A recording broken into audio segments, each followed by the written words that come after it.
বন্ধুরা, থাম্বনেলে যে score line দেখছেন একবারে খাঁটি সেটাই ঠিক। মোদি ৭, মমতা ০। হ্যাঁ, এই কথাই বলা যেতে পারে।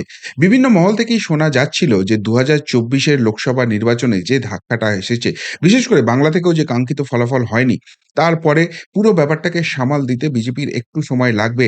খুব গুরুত্বপূর্ণ ৪টে বিধানসভা নির্বাচন ছিল, যার মধ্যে হরিয়ানা এবং জম্মু কাশ্মীর হয়ে গেছে এবং মহারাষ্ট্র এবং ঝাড়খণ্ড হতে চলেছে। এই ৪ রাজ্যের নির্বাচন মিটে গেলেই বাংলা নিয়ে কিন্তু অল আউট অ্যাটাকে ঝাঁপাতে পারে বিজেপির কেন্দ্রীয় নেতৃত্ব। কিন্তু প্রশ্নটা উঠছিল অন্য জায়গায়।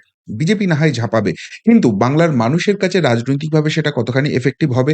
এবং সবথেকে বড় কথা, যে গোঁয়ার্তুমির রাজনীতি করতে অভ্যস্ত বলে এই রাজ্যের শাসক দলের দিকে বারবার অভিযোগ ওঠে, সেই তৃণমূল কংগ্রেস বা সেই মমতা প্রশাসনকে ঠিক কতখানি ঝাঁকানি দিতে পারবে এই মোদী সরকার, এই নিয়ে কিন্তু প্রশ্ন উঠছিল। কিন্তু আজকে যে খবরটা সামনে এলো, তাতে দেখা গেল যে হ্যাঁ, পিছিয়ে তো যেতে বাধ্য হয়েছেই এবং কার্যত হাল ছাড়ার মতো জায়গায় চলে গেছে মমতা প্রশাসন। এবং এই চাপ যদি কেন্দ্র সরকার বজায় রাখে, তাহলে স্কোর লাইন একদম ঠিক দেখছেন ৭-০ই হতে চলেছে। ফলে আগামী দিনে যে আরো চাপ বাড়বে, সেই জায়গাটা কিন্তু ক্রমশ স্পষ্ট হয়ে যাচ্ছে। কি ঘটনা ঘটেছে?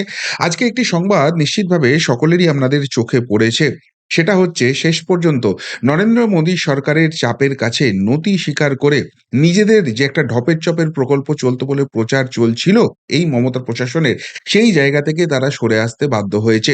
এবং এটা যে প্রধানমন্ত্রীর কল্যাণেই পশ্চিমবঙ্গে হচ্ছে, রাজ্য সরকারের সেরকম কোনো এখানে ব্যাপার নেই, সেই জায়গাটাই সামনে আনতে তারা বাধ্য হয়ে গেছে। আমি কথা বলছি খাদ্যসাথী প্রকল্প, যেটা ঢাকঢোল পিটিয়ে মমতা প্রশাসন এই বাংলায় চালায়। যে প্রকল্পের অরিজিনাল নাম হচ্ছে প্রধানমন্ত্রী গরিব অন্ন যোজনা প্রকল্প। যে প্রকল্পের আন্ডারে এই রাজ্যের প্রায় ৬,২০,০০,০০০ মানুষকে কেন্দ্র সরকার বিনা পয়সায় রেশনের ব্যবস্থা করে দেয়।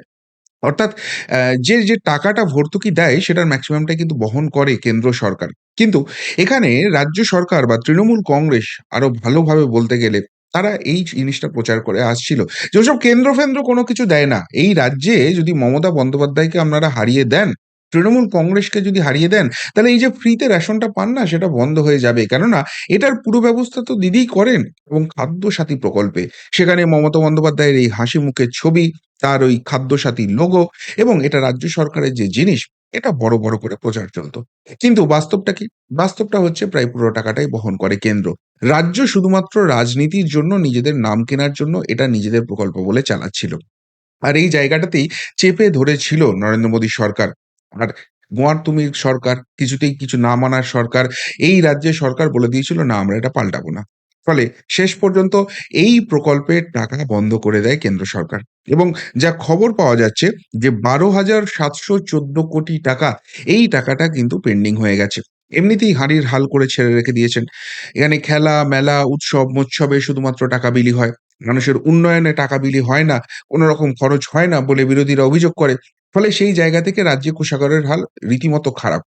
আর তাই শেষ পর্যন্ত নরেন্দ্র মোদী সরকারের কাছে নতি স্বীকার করতে হলো মমতা বন্দ্যোপাধ্যায়কে। ১লা নভেম্বর থেকেই এখানে দেখা গেছে যে রেশনে যে স্লিপটা বেরোয়, সেই স্লিপটার গায়ে যে কেন্দ্র সরকার কি দিচ্ছে, সেই জায়গাটা, সেই খতিয়ানটা পরিষ্কারভাবে, বা এটা কেন্দ্রের বদান্যতায় আপনারা পাচ্ছেন। দিদিমণির এখানে কোন রকম কিছু নেই, এই স্লিপটা দিচ্ছে। কিন্তু সেখানেও কাহানি মে টুইস্ট দেওয়ার চেষ্টা করেছিল তৃণমূল সরকার। তারা কি করেছিল? তাদের বক্তব্য ছিল যে কেন্দ্র দিলে রাজ্যও তো এখানে কিছুটা অংশ দেয়। সুতরাং রাজ্যের পার্সেন্টেজ কত এবং রাজ্যই যে এটার জন্য মেইন কারিগর, সেটাও তারা কায়দা করে ওই স্লিপের মধ্যে দেবে। কিন্তু সেখানেও বাদ সেধেছে কেন্দ্র সরকার। কেননা ভারতবর্ষের বাকি রাজ্যগুলো সকলেই এটা মেনে নিয়েছে। এটা কেন্দ্র রাজ্য সমন্বয়ের ব্যাপার। কেন্দ্র obviously রাজ্যগুলোকে অর্থনৈতিকভাবে সাহায্য করবে। কিন্তু সেটা যে কেন্দ্র করছে, এই কথাটা তো মানুষকে জানতে দিতে হবে।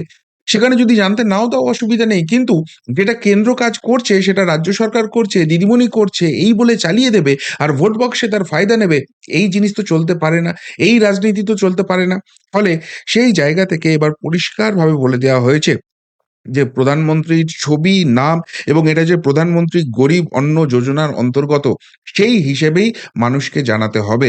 এবং সেইজন্য প্রায় ১৫ কেজি মতো চাল ধরে এমন একটা করে ব্যাগ তৈরি করতে হবে, যে ব্যাগে প্রধানমন্ত্রীর ছবি থাকবে, নাম থাকবে এবং যে প্রকল্প প্রধানমন্ত্রী গরিব অন্ন যোজনা, সেই যোজনার কথা লেখা থাকবে এবং সেই ব্যাগ নিয়েই কিন্তু মানুষকে রেশন দেওয়া হবে। অর্থাৎ এবার যেখানে খাদ্যসাথী জ্বলজ্বল করছিল, সেইখানে কিন্তু যারা আসল এটার কারিগর সেই কেন্দ্র সরকারের কথাটা স্পষ্টভাবে রাজ্য সরকারকে লিখতে হবে।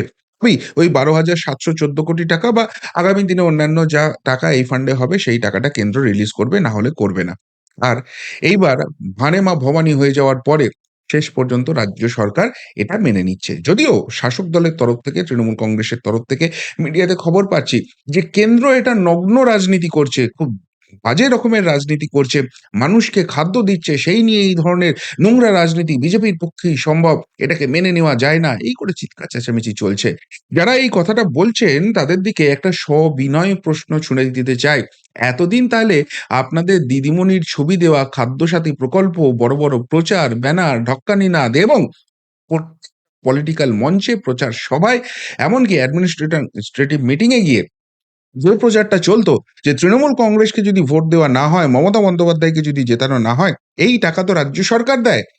এই টাকা, এই ফ্রিতে রেশন তো মমতা বন্দ্যোপাধ্যায় ব্যবস্থা করে দেয়। সেই জিনিসটা বিজেপি এসে সবার আগে বন্ধ করে দেবে। এইটা কি ধরনের রাজনীতি ছিল? নিজেরা করলে সব ঠিকঠাক। আর কেন্দ্র সঠিক পথে টাইটটা দিলে তখন এটা নোংরা রাজনীতি করছে বিজেপি। মানুষ কিন্তু সবটা দেখছে, সবটা বুঝছে। এই তো গেল খাদ্যসাথী প্রকল্পের কথা বা প্রধানমন্ত্রী গরিব অন্ন যোজনার কথা, যেখানে গিয়ে শেষ পর্যন্ত নতি স্বীকার করতে হলো এবং কেন্দ্রের এই যে জায়গাটা রয়েছে, কেন্দ্রের যে দাবিটা রয়েছে সেটা যে সঠিক ছিল সেটা মান্যতা দিয়ে বাংলার মানুষকেও এবার জানতে দেওয়া হচ্ছে যে এই এতদিনের যে ফ্রিতে রেশন পেয়েছো বা আগামী দিনেও যেটা পাচ্ছ সেটা নরেন্দ্র মোদীর আনুকূল্যেই পাচ্ছ। আমার কোনো রকম কিছু নেই। সেটা না হয় স্বীকার করে নিল। কিন্তু ৭-০ ফলাফলটা কেন বলছি? বলছি সেই প্রসঙ্গে আসছি। তবে এখানে আরেকটা কথাও খুব স্পষ্ট হয়ে যাচ্ছে। এই যে স্টেজে উঠে সেটা ২১শে জুলাইয়ের ভাষণই হোক বা অন্যান্য জায়গায় বড়, বড় এতদিন ডায়ালগগিরি চলত না? ২ পয়সা ৪ পয়সার সব নেতা বড়, বড় ফুটানি করত। কেন্দ্রের টাকা আমাদের চাই না। আমরা আমাদের রাজ্যের টাকা দিয়ে করে নিয়ে চলে যাব। এই যে বড়, বড় কথা হতো, আমাদের ভোটে জেতান, কেন্দ্রের টুঁটি ধরে সমস্ত টাকা নিয়ে আসবো। সবকিছু কিন্তু ফুস হয়ে গেল। এই খাদ্যসাথী প্রকল্পের নামে যে ঢপবাজিটা চলছিল সেটাকে বন্ধ করে প্রধানমন্ত্রী গরিব অন্ন যোজনার যে টাকা সেই খাতে আসছে সেটা স্বীকার করতে বাধ্য হলো। অর্থাৎ অর্থাৎ এদিকের ফান্ড ওদিক, ওদিকের ফান্ড সেদিক, অন্য জায়গা থেকে ধার নিয়ে এতদিন যে মাতব্বরিটা করার চেষ্টা করছিল, রাজ্য কোষাগারের যা হাল হয়েছে, সেই মাতব্বরি করার জায়গায় আর এই মমতা প্রশাসন নেই। এই ছবিটা স্পষ্ট হয়ে গেল। ফলে আগামী দিনে অন্যান্য যেসব প্রকল্পে কেন্দ্রের টাকা আসে এবং যেটা রাজ্য নিজেরা করছি, মমতা বন্দ্যোপাধ্যায় নিজে করে দিচ্ছে, দিদিমণি নিজে করে দিচ্ছে বলে প্রচার করছে, সেই সমস্ত জায়গায় ঢোক গিলতে হবে এবং এটা যে কেন্দ্র করছে, নরেন্দ্র মোদী করছে, সেই জায়গাটা হবে যার ডেফিনিটলি পলিটিক্যাল অ্যাডভান্টেজ, যেটা এতদিন জোর করে তৃণমূল কংগ্রেস আদায় করছিল, মানুষ বুঝবে এবং সেটা কিন্তু ভোটের ময়দানে গিয়ে প্রতিফলিত হবে। অর্থাৎ দিদিমণি করছে না, কেন্দ্রে বিজেপি সরকার আছে, তারাই সবটা করছে, এই ছবিটা স্পষ্ট হবে। তাহলে ৭-০ ফলাফলটা কি করে হলো? শুধুমাত্র প্রধানমন্ত্রী গরিব কল্যাণ অন্ন যোজনা দিয়ে তো ৭-০ ফলাফল হয় না। ৭-০ ফলাফলটা এইজন্যই বলা হচ্ছে, রেশন ১ নম্বর গেল, যেখানে গিয়ে পিছুটা হটতে হয়েছে। তার মানে যখন একটা জায়গায় পিছু হটতে হচ্ছে, রাজ্যের হাল এতখানি খারাপ, বাকি জায়গাগুলোতেও পিছু হটতে হবে। যার মধ্যে রয়েছে ১০০ দিনের টাকা, আবাস যোজনার টাকা, স্বচ্ছ ভারত যেটাকে নির্মল বাংলা বলে চালানো হতো সেই টাকা, স্বাস্থ্য খাতে টাকা, সেখানে স্বাস্থ্য শিবিরগুলোতে সেখানেও যে রঙের ব্যাপার রয়েছে, কেন্দ্রের কথা মানা হচ্ছে না সেই টাকা এবং মিড ডে মিলের টাকা। সম্প্রতি কিন্তু মিড ডে মিলেও যে দুর্নীতি হয়েছে সেটা দীর্ঘদিন আগেই বিরোধী দলনেতা মাননীয় শুভেন্দু অধিকারী কিন্তু বলে রেখেছিলেন।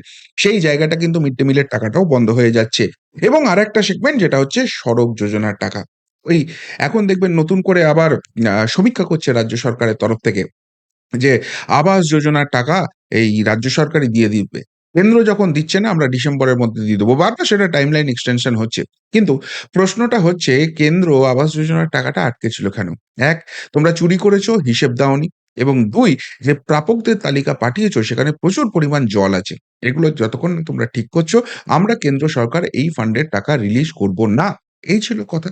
তাহলে সেই আবাস যোজনার টাকার জন্য রাজ্যের দাবি যদি সঠিক হয় এবং সেই অনুযায়ী তারা দিয়ে দেয়, তাহলে আবার নতুন করে সমীক্ষা করার কি হয়েছে? অর্থাৎ সেখানে যে জল ছিল সেই জলটা এই রাজ্য সরকারও মেনে নিচ্ছে এবং সেখানে সমীক্ষা করতে গিয়ে তো দেখা যাচ্ছে একদিকে ৭ মহলা সব বাড়ি তৃণমূল নেতাদের, আর তাদেরকেই, তাদের নামে ওই লিস্টে ঢোকানো আছে আবার টাকাটা মারার জন্য। আর এদিকে যারা সাধারণ প্রান্তিক মানুষ যাদের জন্য এই প্রকল্প কেন্দ্র সরকার নিয়ে এসছে, তাদের নাম সেই তালিকায় নেই। ফলে এই যে ঢপবাজিগুলো হচ্ছিল, এগুলো কিন্তু ধরা পড়ে যাচ্ছে। আর এক ফান্ডের টাকা অন্য ফান্ডে গিয়ে কোন রকমে যে ম্যানেজ করা হচ্ছিল সেই জায়গাটা শেষ। ধার করে ঘি খাওয়ার মতো রাজ্যে খেলা, মেলা, মৎস্য ক্লাবগুলোকে অনুদান, দুর্গাপূজার অনুদান এই যে চলছিল, সেই জায়গাগুলো করার মতো জায়গা কার্যত বন্ধ হয়ে গেছে। আর ওই ডায়ালগবাজি, কেন্দ্রের টাকা চাই না, বাংলা নিজের টাকায় সমস্ত কিছু করে নেবে, কেন্দ্রের কেউ কিছু করে না, দিদিমণিই সব করে যায়। সেই ঢক্কানিনাদ, সেই মিথ্যাচার সেগুলোও কিন্তু ধরা পড়ে গেছে। অর্থাৎ যে হাঁড়ির হালটা হয়ে গেছে কোষাগারের, সেই জায়গা থেকে কেন্দ্রের কাছে সারেন্ডার করা ছাড়া আর কোনো উপায় নেই। সারেন্ডার মানে এই নয় কেন্দ্রের অনৈতিক দাবি মেনে নেওয়া। সারেন্ডার মানে এটাই, যেটা ন্যায্য দাবি কেন্দ্রের, যেটা কেন্দ্র করছে, সেটা মানুষকে জানতে দেওয়া যে হ্যাঁ, এটা কেন্দ্রই করছে। এটা ঢপবাজি করে এই রাজ্যের প্রশাসন করছে না। এটা এবার বাকি সব প্রকল্পেও একে, একে কি মেনে নিতে হবে। আর যদি সত্যিই সেটা হয়, এরপর যখন নির্বাচনী প্রচারে যাবে, তখন এই তৃণমূল নেতাদের ওই মিথ্যাচার যে দিদিমণিই সবটা করে দিচ্ছে তাই তাকেই ভোটে জেতাও, বিজেপি এলে এগুলো সব বন্ধ করে দেবে, সেটা তো ধরা পড়ে যাবে। বিজেপি কেন্দ্রে আছে বলে এগুলো পাচ্ছ, রাজ্যের কোনো রকম কোনো ব্যাপার নেই। বরং কেন্দ্রে বিজেপি সরকার আর রাজ্যেও যদি বিজেপি সরকার আসে, মাঝখানে যে ওই টাকাটা মারা যাচ্ছে বলে অভিযোগ হচ্ছে, বা নিজেদের রাজনৈতিক ইগোর লড়াইয়ে পশ্চিমবঙ্গবাসীকে যে বঞ্চিত হতে হচ্ছে, সেই জায়গাগুলো বন্ধ হয়ে যাবে। এই জায়গা যদি বিজেপির রাজ্য স্তরের নেতারা সঠিকভাবে তুলে ধরতে পারেন, নিশ্চিতভাবে নির্বাচনী ভোট বাক্সে সেখানে কিন্তু একটা বড় প্রভাব আসবে। এখন লাখ টাকার প্রশ্ন, সত্যিই রাজ্য নেতারা সেটা পারবেন কিনা? পারবেন কি পারবে না সেটা ভবিষ্যৎ বলবে। তবে কেন্দ্র যে ১ ইঞ্চিও লুজ দেওয়ার কোনো জায়গা নেই, বা কোন রকম কোনো সহমর্মিতা নেই, আইনের পথে ফেডারেল স্ট্রাকচার মেনে যেটা করার কথা, সেইটা রাজ্য যদি করে, খুব ভালো কথা। কেন্দ্রীয় ফান্ড আসবে। আর না হলে যে টাইট দেওয়ার, যে ফান্ড বন্ধ করার, যা করার কেন্দ্র সরকার সেটা কিন্তু করবে। এই এই প্রধানমন্ত্রী গরিব অন্ন যোজনার ক্ষেত্রে সেটাই কিন্তু স্পষ্ট হয়ে গেল। কি বলবেন প্রধানমন্ত্রীর এই সদর্থক পদক্ষেপ নিয়ে? সত্যিই কি এই টাইট দেওয়ার রাজনীতি বাংলার জন্য দরকার ছিল, এবং এই চাপ আরো কি আগামী দিনে বহু গুণ বাড়ানো উচিত? সবক কি শিখে গেল তৃণমূল সরকার? নাকি কোন রকমে হাসফাস জায়গা থেকে বেরিয়ে আসার জন্য, এই ১২,৭১৪ কোটি টাকা পাওয়ার জন্য এটা তো মেনে নিল, বাকি জায়গায় যা চলছিল তাই চলবে, এবং বাংলার মানুষের আল্টিমেটলি ঘুমটা আর ভাঙবে না। রাজনৈতিক পরিবর্তন অনেক দূরের কথা। যে অন্ধকারের দিকে রাজ্যটা যাচ্ছে, তার জন্য যে রাজ্যবাসীই দায়ী বলে দাবি করা হয় বিভিন্ন মহল থেকে, সেটাকেই সত্যি করে এই শাসককেই রেখে দেবে? উত্তরটা অবশ্যই কমেন্ট বক্সে কমেন্ট করে জানাবেন। এখনকার মতো এখানেই শেষ করলাম। ফেরত আসছি নতুন প্রতিবেদন নিয়ে খুব তাড়াতাড়ি। ভালো থাকবেন, সাথে থাকবেন, পাশে থাকবেন।